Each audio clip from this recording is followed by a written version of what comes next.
What is going on, everybody? Thank you all so much for tuning in to another episode of Mikase Sukase, and I am your host, Niko House.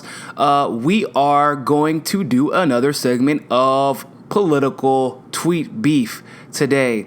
Actually, we have a couple coming up. So make sure you turn that notification bell. Go ahead and subscribe so that you can get updated whenever we drop a new video. And we have a lot coming in the next 24 hours. So stay tuned. And like I said, make sure you hit that bell so you can keep up with all the good news or bad news, depending on which side of the fence you're on. So today in political tweet beef, Barack Obama decided to finally to talk about the Parkland shooting. That's Parkland in Florida in the Broward County area. Yes, for those of you who are curious, it is the Debbie Wasserman Schultz district. Doesn't really have anything to do. Well, it does have something to do with it, which I'm not going to get into that in this, but I do interview a person who is extremely familiar with the district, even went to the school where the shooting took place. He's going to go into that a little bit more.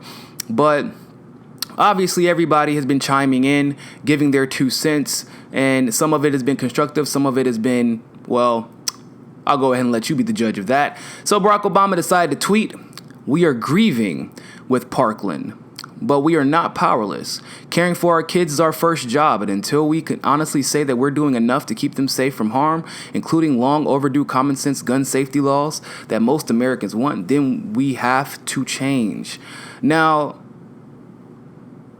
there are so many empty platitudes in that statement, in that tweet, and it's frustrating for me, but this guy his name is @TheReal_SwaggyP, does a very, very good job rebutting Barack Obama's tweet. I wouldn't say rebutting it as much as putting it into context, because people who are, big fans of Barack Obama tend to forget, conveniently, the power that he had, the things that he did not do, and the things that he claimed to be for, but never actually took a step in the right direction. And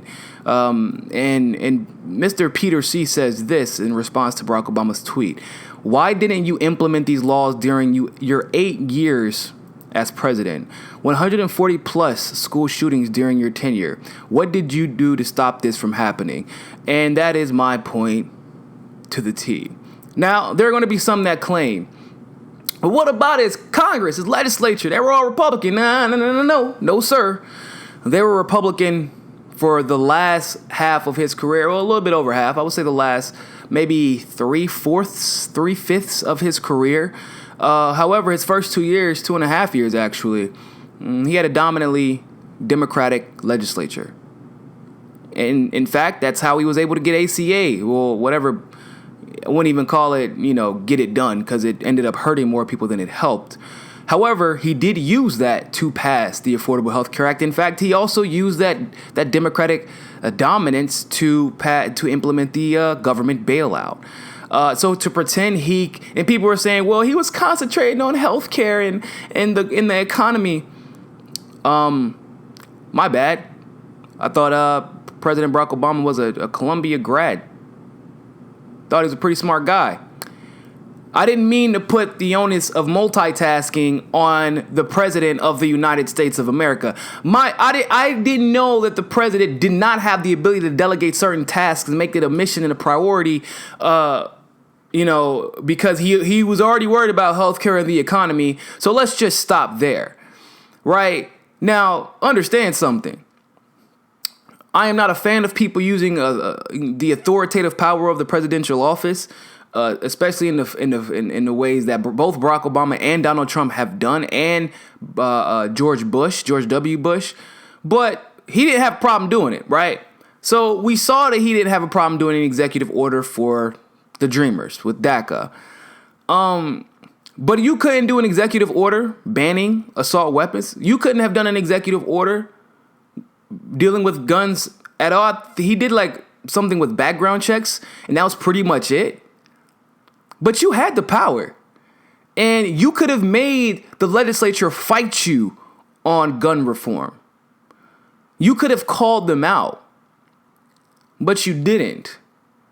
You didn't do anything. That means that you were complicit in what has happened in Parkland. That means that you were complicit within like Mr. Peter C. At the real swaggy underscore, or excuse me, at the real underscore swaggy P. Like he said, 140 plus shootings, school shootings specifically, during your tenure, and yet you're going to say we should pass some common sense gun safety laws. I 100% agree we should pass common sense gun safety laws. But you didn't even put pressure until a shooting happened. That is when whenever an election was about to come up, whenever the midterms were about to come up, that's when Barack Obama wanted to speak about gun safety and gun control and common sense laws. I'm curious to know what you think about this. Leave your thoughts and comments below. Make sure you subscribe and also turn on that notification bell. And always remember, ladies and gentlemen, find your balance.